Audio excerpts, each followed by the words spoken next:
Nanindigan ng Armed Forces of the Philippines na sila'y non-partisan o walang papanigan sa anumang away politika. Kasunod ang pahayag ni Davao City 1st District Representative Paulo Pulong Duterte na manindigan ang militar para sa katotohanan at katarungan sa gitna yan ng mga kontrobersyal na kaganapan sa politika sa bansa.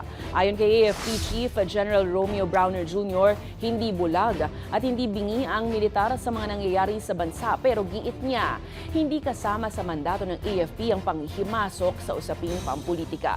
Giit ni Browner, nananatiling nirerespeto ng AFP ang demokratikong institusyon at proseso sa Pilipinas at mananatiling nakapokus sa kanilang tungkulin na ipagtanggol ang soberanya at kapayapaan ng bansa. Of course, nakikita namin yung nangyari sa ating bansa. Hindi naman po kami bulag o hindi rin kami bingi. We know what is happening. Pero hindi naman po namin mandato na makialam sa politika. That is not our mandate.